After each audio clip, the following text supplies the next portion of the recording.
June 9, 1944. 7:12 in the morning. A narrow dirt road overlooking the hedgerows outside Bayeux, Normandy. The air still smelled like cordite and burning diesel.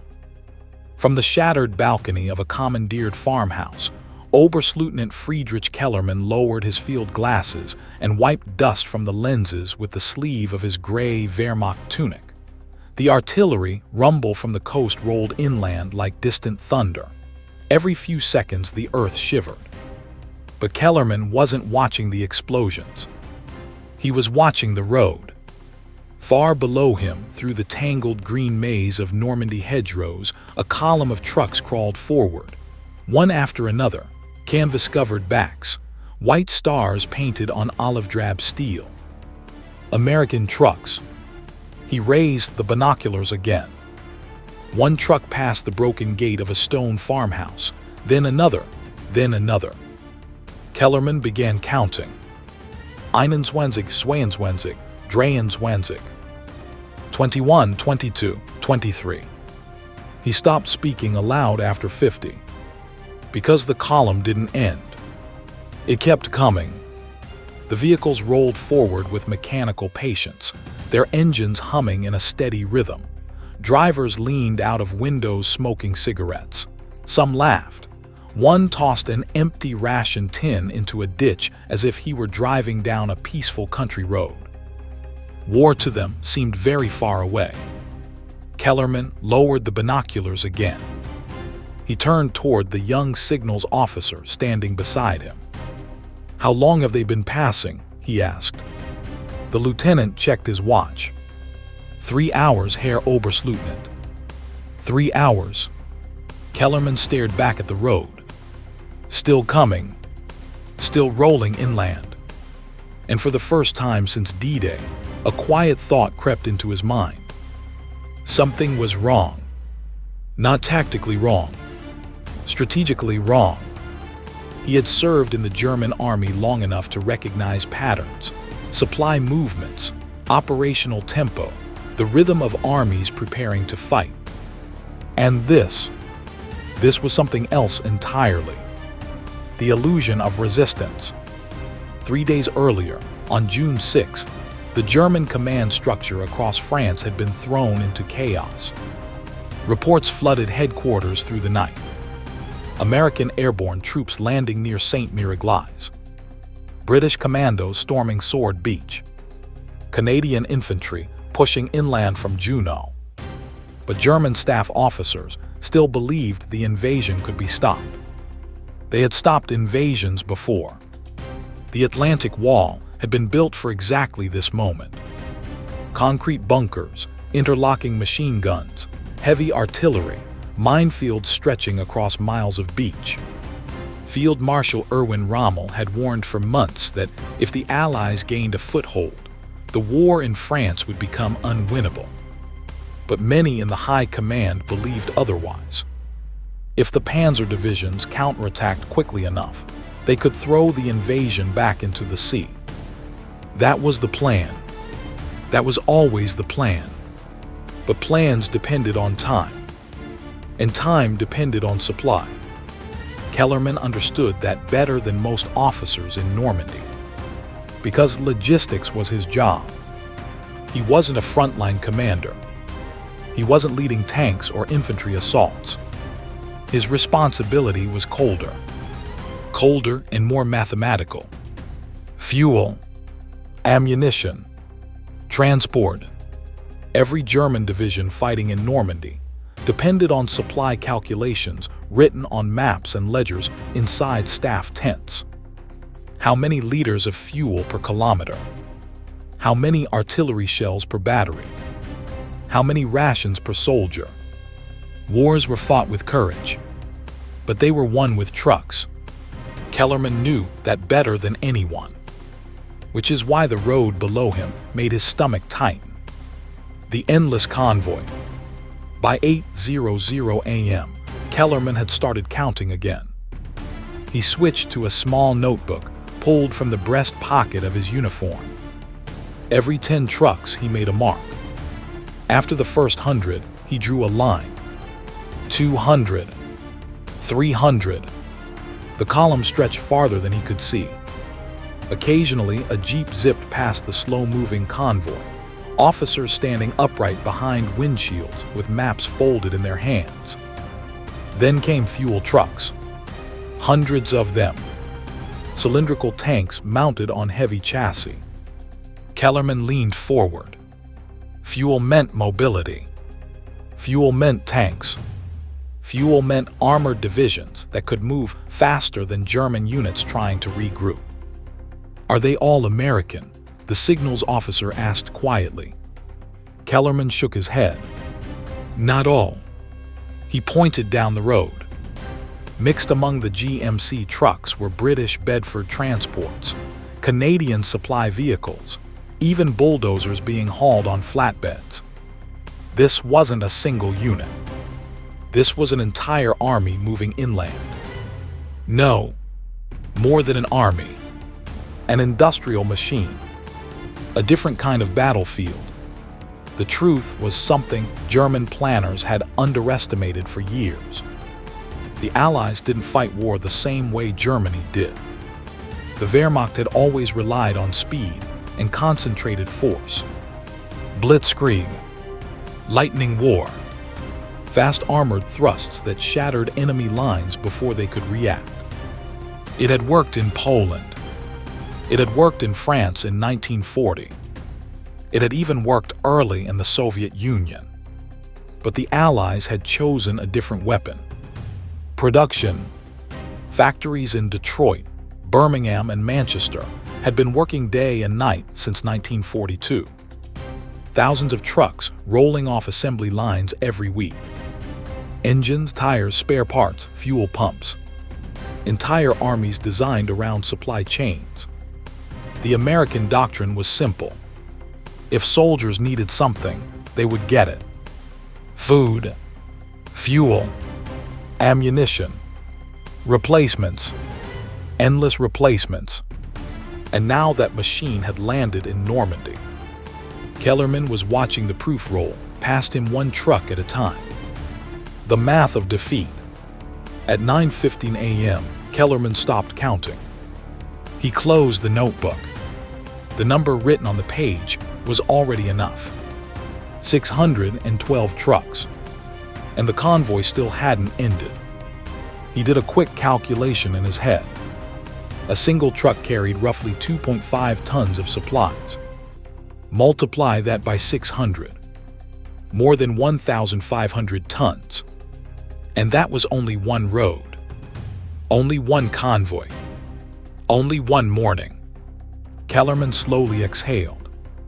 German divisions in Normandy were already short on fuel. Some panzer units had enough gasoline for only a few days of combat. Others had tanks sitting idle because supply trains had been destroyed by Allied bombers. But the Americans were delivering thousands of tons before breakfast. He looked back through the binoculars. Another convoy appeared on a distant road. And another. Then another. Kellerman felt something he hadn't felt in years of war. Not fear. Not panic. Something colder. Recognition. A quiet realization. At 10:03 a.m., the signals officer spoke again. "Should we report the convoy size to Army Group B?" Kellerman didn't answer immediately. Instead, he stared across the countryside toward the distant coastline, where Allied ships still filled the horizon. Hundreds of them. Warships, landing ships, cargo vessels. Every hour more men were landing. More tanks, more artillery, and behind them more trucks. Kellerman finally spoke. "Yes," he said quietly. "Report it." The lieutenant began writing. But Kellerman added one more sentence. A sentence that would later appear in a logistics report sent up the chain of command. A sentence so simple it almost sounded like a footnote. Yet it carried a meaning few officers were ready to accept. He said, "Estimate Allied supply capacity effectively unlimited. The lieutenant paused. He looked up. "Unlimited, sir." Kellerman didn't look away from the road. Another convoy appeared around the bend. Hundreds more trucks. He nodded slowly. "Yes." And in that moment, standing above the endless river of Allied steel rolling through Normandy, Oberstleutnant Friedrich Kellerman understood something most German commanders had not yet realized. The invasion wasn't just an attack. It was an avalanche. And Germany didn't have enough strength left to stop it. But what Kellerman didn't know yet was that this was only the beginning. Because within days, the Allies would unleash a logistical weapon so massive, it would change the entire war in Europe. And when German intelligence finally understood what it was, even the most optimistic officers in Berlin would realize the truth. Normandy was already lost. June 9, 1944. 10:41 a.m. The same shattered farmhouse overlooking the Normandy hedgerows. Oberstleutnant Friedrich Kellerman hadn't moved in nearly 20 minutes. The binoculars were still pressed against his face. Below him, the convoy continued to crawl inland like a steel river cutting through the countryside. But something had changed. At first, the trucks had looked random, scattered vehicles rolling forward in loose columns. Now Kellerman could see the pattern. Perfect spacing. Every vehicle kept roughly 30 meters from the next. If one slowed, the others adjusted automatically. No horns, no shouting, just engines humming in disciplined rhythm. This wasn't chaos. This was choreography. The kind of choreography that only came from planning, years of planning. A jeep sped past the convoy again, dust spraying behind its tires. An American officer stood upright in the passenger seat, one hand gripping the windshield frame, the other holding a clipboard. He wasn't watching for enemies. He was checking numbers. Convoy numbers. Behind him, another jeep followed, carrying two men with radios. Their antennas vibrated with the bumps in the road as they spoke calmly into microphones. Logistics control. Kellerman lowered the binoculars slowly. "Remarkable," he murmured. The signals lieutenant beside him frowned. "Sir?" Kellerman didn't answer immediately. He flipped open his notebook again and began writing. Truck types, fuel carriers, engineering equipment, ammunition transports. Each had its own symbol. Each meant something different. And together, they painted a picture that was becoming clearer with every passing minute.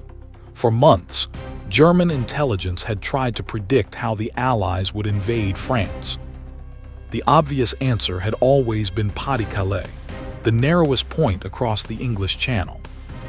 German commanders had filled the region with concrete bunkers, heavy artillery, and some of the strongest defensive divisions in Western Europe.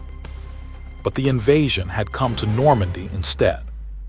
And that decision had forced the Allies to solve a problem no army had ever solved before.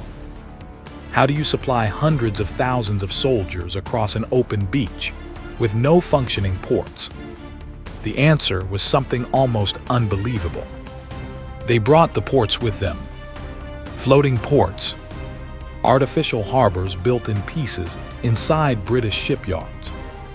Massive concrete blocks, each the size of a city building, towed across the channel and sunk into position to form breakwaters. Steel roadways floating on giant pontoons. Cargo ships docking directly at sea. Crates of ammunition and barrels of fuel rolling off ramps and onto waiting trucks. The entire structure had a name. Mulberry Harbors. German reconnaissance aircraft had spotted strange shapes in the water days earlier. But no one had understood what they were. Now Kellerman was beginning to understand. Because every truck rolling past him meant those harbors were working. Working perfectly. At 11:20 a.m., Kellerman heard the distant roar of aircraft. He looked up instinctively. A formation of Allied transport planes moved across the sky, dozens of them, flying inland from the direction of the coast. C-47 Skytrains. They weren't dropping paratroopers anymore. They were delivering cargo. Food, medical supplies, spare parts. Everything an army needed to survive.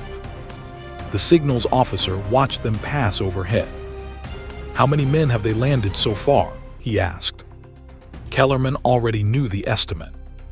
German intelligence reports had been arriving all morning. "Over 100,000, he said. The lieutenant's eyebrows lifted slightly. "That quickly?" Kellerman nodded. "And more are coming." In truth, the number was already higher. Nearly 156,000 Allied troops had landed on June 6th alone. By June 9th, the number was climbing toward 300,000. Each one needed roughly 30 kilograms of supplies per day. Food, ammunition, fuel, medical equipment. That meant nearly 9,000 tons of supplies every single day. And somehow, the Allies were delivering it. Kellerman turned away from the road and walked back into the farmhouse. The interior smelled of damp wood and plaster dust. A large map of Normandy was pinned to the wall with colored markers showing German unit positions. Many of them were already outdated. Allied advances had shifted the front lines faster than staff officers could redraw them. Kellerman studied the map silently. Then he picked up a pencil. On the coastline, he marked a circle around Omaha Beach, another around Gold Beach, another around Juneau. Then he drew arrows inland. Those arrows represented the convoys he had just seen. Each arrow meant supply, and supply meant momentum. Germany had once mastered momentum, but now the Wehrmacht was struggling just to move. Fuel shortages were crippling armored units across France. Allied aircraft dominated the skies during daylight, destroying German trucks and rail lines. Every supply train risked annihilation from fighter bombers. Even simple resupply missions had become dangerous. Kellerman knew the numbers by heart.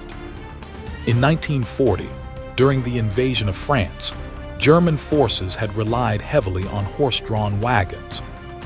More than 600,000 horses had been used across the Wehrmacht. 4 years later, it was still true. While American armies rolled forward with endless trucks and fuel convoys, German supply columns still depended on animals. Animals that could be killed. Animals that could starve. Animals that moved slowly through mud and shellfire. Kellerman tapped the map lightly. "This war," he muttered, "is no longer about soldiers." The lieutenant looked confused. "What do you mean, sir?" Kellerman turned back toward the road outside. He could still hear the engines, still hear the convoy. "This war," he said quietly, "is about factories." Noon the convoy finally began to thin. But the road didn't empty. It simply changed. Now the trucks carried artillery pieces, 105 howitzers, anti-aircraft guns, crates stacked with shells. Each piece of equipment was followed by another truck carrying ammunition, and another carrying spare barrels, and another carrying fuel. Layer after layer of supply. The Americans had built their army like a machine with interchangeable parts. Nothing depended on a single vehicle. Nothing depended on a single shipment. Everything had redundancy. Everything had backup. Kellerman wrote another note in his book. Supply system appears modular and continuous. In other words, if one convoy was destroyed, another would arrive behind it, and another after that. The German army had never faced an opponent like this before. Not even the Soviet Union. Because the Soviets had men. millions of men. But the Americans had machines. Machines built in numbers that defied imagination. At 12:47 p.m., the signals officer returned from the radio room. "The report has been transmitted to headquarters," he said. Kellerman nodded. "Any reply?" The lieutenant hesitated. "Yes, sir." "And they asked for confirmation." Kellerman almost smiled. Of course they did. Berlin still believed the invasion could be contained. Still believed German counterattacks might split the Allied beachhead in half. Still believed the situation was manageable. But Kellerman had just watched the truth roll past his position for 6 straight hours. He closed the notebook again. "What exactly did headquarters question?" he asked. The lieutenant checked the radio message. "They want clarification regarding your estimate." Kellerman already knew which line. "Unlimited," the lieutenant said. They asked if that word was accurate. Kellerman looked back toward the road one more time. Another convoy appeared around the distant hedgerow. Fresh trucks, fresh drivers, fresh cargo. He exhaled slowly. "Yes," he said, "it is accurate." But even Kellerman still didn't know the full scale of what the Allies had prepared. Because hidden just beyond the beaches of Normandy, a floating harbor the size of a city was about to begin unloading supplies at a speed no army had ever seen before. And when German reconnaissance finally photographed it, even the most hardened staff officers would stare at the images in disbelief. Because what they were looking at wasn't just a port. It was a doorway through which the entire industrial power of the United States was about to enter Europe. June 10, 1944. 6:02 in the morning. 30 kilometers above the English Channel. The reconnaissance aircraft rattled in the cold air. Inside the cramped observation compartment of a Junkers Ju-88, Oberleutnant Karl Henschel pressed his face against the camera sight and adjusted the focus dial with gloved fingers. Below him, the Normandy coastline slowly emerged from the morning fog. Even from this height, the war was visible. Columns of smoke curled upward from shattered bunkers. Bomb craters scarred the beaches. Burned-out landing craft lay half-submerged in the surf like skeletons of steel. But that was what Henschel had been sent to photograph. His orders were specific. Photograph the harbor. Except, there shouldn't have been one. The German intelligence briefing the night before had sounded almost absurd. Enemy port facilities reported off the coast near Arromanches. Port facilities. In the open sea. Henschel had flown reconnaissance missions for 2 years. He had photographed shipyards in Britain, Soviet rail lines near Smolensk, and bomber bases across southern England. But a port floating offshore. Impossible. Yet as the Ju-88 broke through the last layer of fog, the navigator suddenly leaned forward. "Mein Gott." Henschel followed his gaze. And then he saw it. At first it looked like a strange pattern on the water. Dark shapes arranged in long arcs stretching across the sea. Then the aircraft banked slightly. The morning sunlight struck the surface of the channel. And the illusion vanished. Those shapes were enormous. Massive concrete structures sat in the water like artificial islands. Behind them, hundreds of ships clustered in organized rows. Cargo vessels, landing ships, tankers, even small tugboats weaving between them. And running from those ships to the shore were long floating roadways, steel bridges resting on giant pontoons. Trucks rolled across them continuously, one after another. Henschel forgot to breathe. "What is that?" the navigator whispered. Henschel didn't answer, because he already understood. This wasn't a harbor. It was something far more dangerous. The secret weapon of Operation Overlord. Months earlier, inside a British planning room somewhere in southern England, engineers had confronted a terrifying problem. The invasion of Europe would require an army larger than anything seen since the First World War. Hundreds of thousands of men, thousands of tanks, millions of tons of equipment. But the German army controlled every major port in northern France. Cherbourg, Le Havre, Brest, all heavily fortified. Capturing them would take weeks, possibly months, and an army without supply for even a few days could collapse. So British planners proposed something radical. If they couldn't capture a port, they would build one. Two, actually. Artificial harbors assembled like gigantic construction kits, each piece built in secret shipyards across Britain. Massive hollow concrete blocks called Phoenix caissons, each weighing more than 6,000 tons.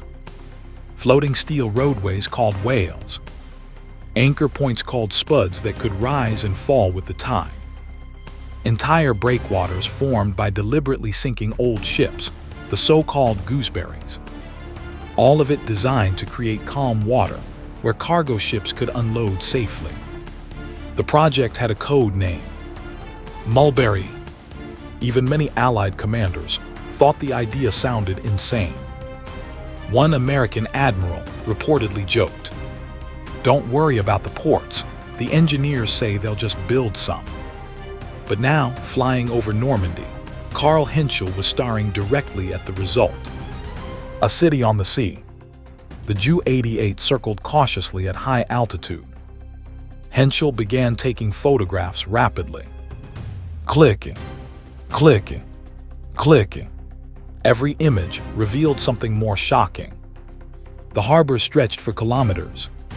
Concrete breakwaters formed a curved barrier against the waves. Behind them, the sea was calm, almost like a lake. Cargo ships were unloading continuously. Cranes swung pallets of ammunition onto waiting barges. Fuel hoses pumped gasoline into storage tanks on the shore. Bulldozers pushed supplies across temporary roads carved into the sand. And the floating bridges. They were alive with movement. Trucks rolled across them nonstop. Henschel zoomed the camera lens tighter. GMC trucks. Hundreds of them. Each carrying cargo inland. Each feeding the endless convoys Kellerman had watched the day before. The navigator spoke again, voice tense. How long could they supply an army like that? Henschel did the math silently. Then he answered, "As long as they want." The German reaction. The reconnaissance photographs arrived at German headquarters later that afternoon. Inside a command bunker near Paris, intelligence officers gathered around a large table as the prints were laid out one by one. No one spoke for nearly a minute. The images showed the impossible. An entire harbor floating in the sea. Supply ships docked. Trucks rolling ashore. Thousands of tons of cargo moving inland every hour. A colonel from Army Group B finally broke the silence. "That can't be real." Another officer leaned closer to the photographs. "It is." The colonel shook his head. "It's too large." But the evidence was undeniable. The Allies had solved the one weakness every amphibious invasion in history had suffered. Supply. One officer quietly ran his finger along the edge of the photograph. "If this is operational." He didn't finish the sentence. He didn't need to. Everyone in the room understood. If the Mulberry Harbor continued operating, the Allied armies in Normandy would never run out of fuel, never run out of ammunition, never run out of men. Back at the farmhouse, late that evening, a motorcycle courier arrived at Kellerman's observation post. The rider handed him a sealed envelope stamped with intelligence markings. Kellerman opened it under the dim light of a lantern. Inside were 3 reconnaissance photographs. He studied them slowly. His expression didn't change, because the images only confirmed what he had already suspected. The convoy he had watched the previous day was only the surface. Behind it stood something enormous, an entire logistical ecosystem. He placed the photographs on the table and tapped one of them. "That's why the trucks never stopped," he said quietly. The signals officer leaned closer. "What is it?" Kellerman answered with a single word. "A harbor." The lieutenant blinked. "But there is no harbor there." Kellerman slid the photograph across the table. The young officer stared at it and suddenly understood. The avalanche begins. On June 11th, the Mulberry Harbor at Arromanches began full-scale operations. Cargo ships lined up offshore. Cranes worked day and night. Within days, the harbor was unloading over 7,000 tons of supplies per day. And that number would only grow. Soon, more than 500,000 Allied soldiers, 77,000 vehicles, and hundreds of thousands of tons of equipment would pour through the Normandy beachhead. Every truck Kellerman had counted was just one gear in a massive machine. A machine that had only just started moving. And the German army was already too late to stop it. But what truly sealed Normandy's fate wasn't just the harbor, or the trucks, or even the endless supplies. It was something far more terrifying to German commanders. Because while Allied supply lines grew stronger every hour, German supply lines were about to collapse completely. And the sky above France was about to become the most dangerous battlefield of the entire war. June 12, 1944, 1:37 in the afternoon. A narrow country road outside Saint-Lô, Normandy. The engine of the German fuel truck coughed once, then died. Jeffrader Otto Weber slammed his fist against the steering wheel. Verdammt! Dust drifted slowly across the road as the convoy behind him began to stop one vehicle at a time. Horse carts creaked to a halt. Half-tracks idled. An officer shouted from somewhere farther back in the line. "Move, keep moving." But they couldn't, because the road ahead had vanished beneath a smoking crater. The hole was nearly 6 meters wide. Fresh, still burning around the edges. A bomb crater. Weber climbed down from the truck and stared at it. The strike had come less than 5 minutes earlier. No warning. No visible aircraft. Just the sudden scream of engines diving from the clouds, then explosions. 3 bombs. Perfectly placed. The first destroyed the lead vehicle. The second ripped open the road. The third scattered the horses, pulling an artillery wagon into the hedgerow. Now the entire supply column was trapped. Weber wiped sweat from his forehead and looked up at the sky. Clear blue. Empty. But every German soldier in Normandy knew the truth. The sky wasn't empty. It belonged to the Allies, the invisible enemy. By the summer of 1944, the air war over Western Europe had already been decided. Years earlier, the Luftwaffe had been one of the most feared air forces in the world. In 1939, German fighters had dominated the skies over Poland. In 1940, they had terrorized Europe during the fall of France. But war is a contest of endurance. And by 1944, the balance had shifted dramatically. American factories were producing aircraft faster than Germany could destroy them. The P-51 Mustang, the P-47 Thunderbolt, the Spitfire, long-range fighters that could escort bombers deep into Europe and still hunt for targets on the way home. By the time Allied armies landed in Normandy, the skies above France had become a constant patrol zone. Fighter-bombers roamed the countryside looking for anything that moved. Tanks, trains, trucks, even individual staff cars. German soldiers gave them a nickname: Jabos, short for Jagbomber, fighter-bombers. The word carried a tone of dread, because when Jabos appeared, supply stopped, movement stopped, everything stopped. The trap. Back on the road near St. Lo, Weber heard the sound first. A distant rumble. Then another soldier shouted, "Aircraft!" Everyone looked up. Two dark shapes appeared above the hedgerows. Low, vast, silver wings flashing in the sunlight. P-47 Thunderbolts. The American fighters roared directly over the road. Weber dove into the ditch. Machine guns erupted instantly. 8 heavy .50 caliber guns opened fire at once, ripping the air apart with a thunderous roar. The convoy exploded into chaos. Bullets tore through canvas truck covers. Fuel drums burst into flames. Horses screamed as the wagons behind them shattered. One truck erupted in a towering fireball as its gasoline cargo ignited. The Thunderbolts pulled up sharply, climbing back into the sky.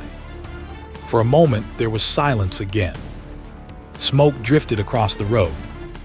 Weber lifted his head slowly.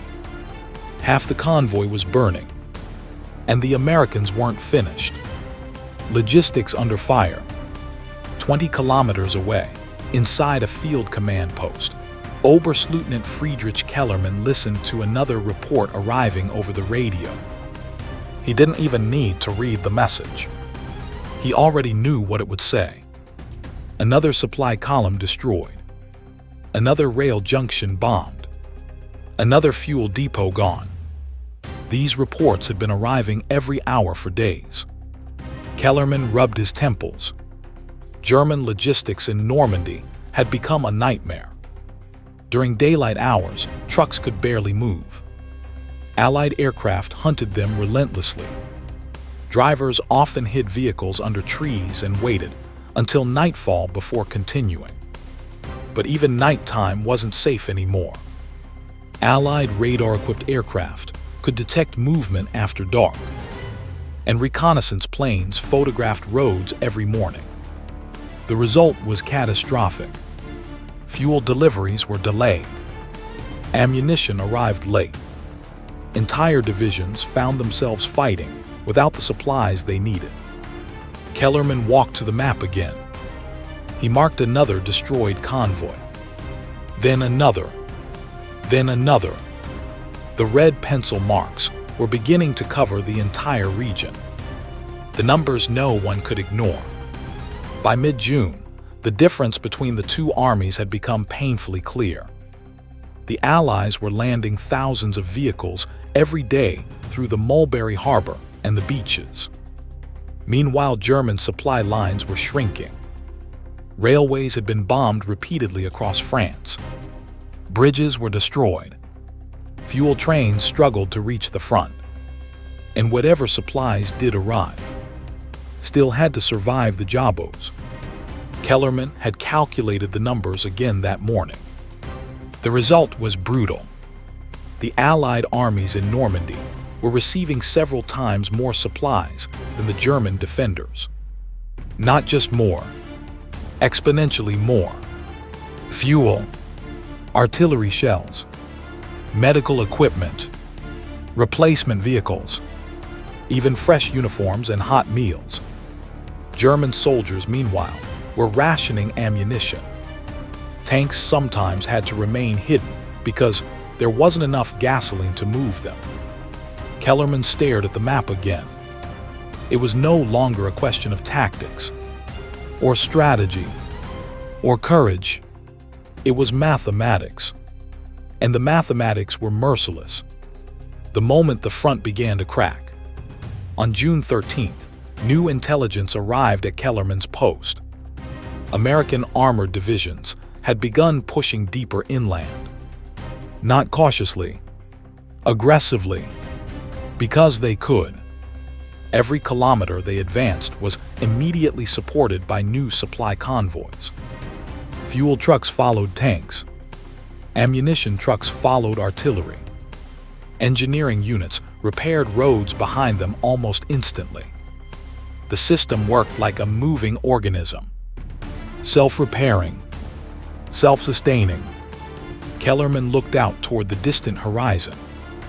He could still hear engines on the roads, still hear the endless movement of Allied trucks. The invasion force wasn't slowing down. It was accelerating. And the German army was running out of time. But what would happen next would be even worse than logistical collapse. Because within weeks, the Allied armies would break out of Normandy entirely. And when they did, those endless trucks Kellerman had counted would pour across France like a flood. A flood that would trap entire German armies inside a pocket of destruction. A place that soldiers would later describe as the Falaise Pocket. August 12, 1944. 4:18 in the morning. A narrow road outside Falaise, Normandy. The night smelled of smoke, fuel, and something far worse. Oberstleutnant Friedrich Kellerman stood beside a stalled staff car, staring into the darkness ahead of him. The road was packed with vehicles, German trucks, armored cars, artillery pieces, horse carts, even bicycles. Engines idled weakly or not at all. Some vehicles had run out of fuel hours ago. Others had simply broken down and been abandoned. And beyond the hills, artillery flashed. Distant at first, then closer. A shell landed somewhere ahead, the explosion echoing across the valley like thunder rolling through a canyon. Horses screamed. A driver shouted. Another truck lurched forward half a meter before stopping again. The entire road was frozen. Thousands of German soldiers were trying to move east at the same time, trying to escape, because the Allied armies were closing in. The breakout. 2 weeks earlier, the situation in Normandy had changed suddenly and violently. On July 25, 1944, American bombers had unleashed one of the most devastating air assaults of the war. The operation had a simple name: Operation Cobra. More than 1,500 heavy bombers appeared over German positions near St. Lo. The sky darkened with aircraft, B-17 flying fortresses and B-24 Liberators flying in massive formations. Then the bombing began. Thousands of tons of explosives fell in a concentrated corridor, only a few kilometers wide. Entire German defensive lines disappeared under the bombardment. Artillery batteries vanished. Communication bunkers collapsed. Panzer units were buried beneath soil and steel. The shockwave alone stunned survivors for minutes. When the bombing stopped, American ground forces attacked immediately. Fresh divisions, fresh tanks, and behind them, exactly as Kellerman had predicted weeks earlier, came the trucks. Endless trucks. Fuel for armored spearheads. Ammunition for artillery. Supplies that allowed the Americans to keep moving without stopping. Within 48 hours, the German front had cracked open. The flood across France. Once the breakout began, the Allied advance moved faster than anyone expected. American armored divisions surged south and east. British and Canadian forces pushed from the north. The German army suddenly faced a terrifying possibility. Encirclement. The Allies weren't just pushing them back. They were wrapping around them. A giant pincer movement began to form around the region between Falaise, Argenton, and Chambois. If the two Allied armies linked up, entire German formations would be trapped. Hundreds of thousands of soldiers, thousands of vehicles, an entire army group. German commanders began issuing urgent orders. Withdraw. Retreat east. Escape before the trap closed. But the order came too late, because the roads were already full. The road of desperation. Back near Falaise, Kellerman stepped around a burned-out half-track blocking part of the road. He could hear artillery more clearly now. Not German artillery. Allied. The bombardment rolled closer every minute. He turned to the staff driver beside him. "How much fuel do we have left?" The man checked the gauge under the weak dashboard light. "Maybe 30 kilometers, Herr Oberstleutnant." 30 kilometers. Kellerman looked at the map folded in his hand. The nearest safe crossing point east of the pocket was nearly 40 kilometers away. He said nothing. Around them, the road had become a chaotic river of retreat. Panzer crews sat on tanks that couldn't move because they lacked fuel.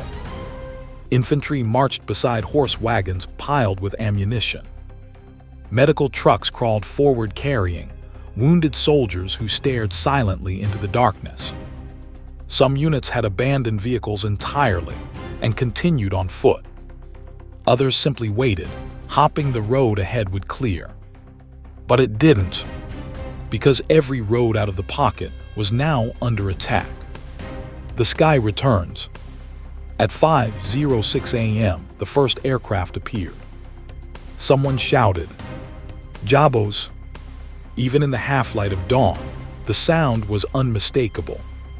The roar of Allied fighter bombers diving toward the valley. Typhoons, thunderbolts, Mustangs. They had been waiting for daylight. And now they had found the largest concentration of German vehicles in Normandy. Kellerman looked up as the aircraft streaked overhead. The first rockets fired instantly. 8 bright streaks tore through the air and slammed into a cluster of trucks farther down the road. The explosions lit the valley like lightning. Vehicles erupted into flames. Fuel tanks detonated. Men ran in every direction. Then the machine guns opened up. Heavy bullets ripped through engines, tires, ammunition crates. Within seconds, the road became an inferno. Drivers abandoned vehicles. Horses broke free and ran into the fields. Artillery shells began exploding inside burning trucks. The entire retreat route had turned into a killing ground. The corridor of death. For days, the destruction continued. German forces attempted to escape through a narrow opening between Allied armies, only a few kilometers wide. Historians would later call it the Falaise Gap. But soldiers who survived it had another name: the corridor of death. Every hour, Allied aircraft attacked the trapped columns. Artillery pounded the roads. Burned-out vehicles piled on top of one another until movement became impossible. The smell of burning fuel mixed with something far worse, the smell of death. Kellerman saw it all. Truck after truck destroyed. Supply wagons overturned. Entire units disintegrating in the chaos. And everywhere he looked, the same vehicles he had counted weeks earlier. American trucks, hundreds of them, carrying Allied troops forward, while German columns burned. The final realization. By the evening of August 18th, the pocket had almost closed. Canadian forces advanced from the north. Polish armored divisions captured the hills near Mont Ormel. American units pushed north from Argenton. The gap between them shrank hour by hour. German soldiers fled through fields, forests, and shattered villages. Many escaped, but thousands didn't. When the fighting finally ended, the battlefield between Falaise and Chambois looked like a graveyard of machines. More than 10,000 German soldiers were dead. Tens of thousands captured. Hundreds of tanks destroyed. Thousands of vehicles abandoned. The German army in Normandy had been shattered. Kellerman stood on a ridge, overlooking the devastation days later. The road below him was still clogged with wreckage. Burned trucks, broken artillery, dead horses. The remains of an army that had once believed it could push the Allies back into the sea. He remembered the morning in June when he had first counted the trucks rolling inland from the beaches. 600, then 700, then too many to count. Back then, the realization had been quiet, a mathematical certainty forming slowly in his mind. Now the truth lay spread across the valley before him. The trucks had never stopped coming, and once they started, nothing Germany had left could stop them. The war moves east. Within weeks, Allied armies were racing across France. Paris would be liberated. Belgium would fall. The German frontier itself would soon come under attack, all powered by the same unstoppable supply machine. Fuel, ammunition, food, drugs, endless trucks. And somewhere in the chaos of that retreat from Normandy, one German logistics officer had understood the outcome before almost anyone else. Not when the bombs fell, not when the tanks attacked, but on a quiet morning, standing beside a country road, watching a convoy that never seemed to end.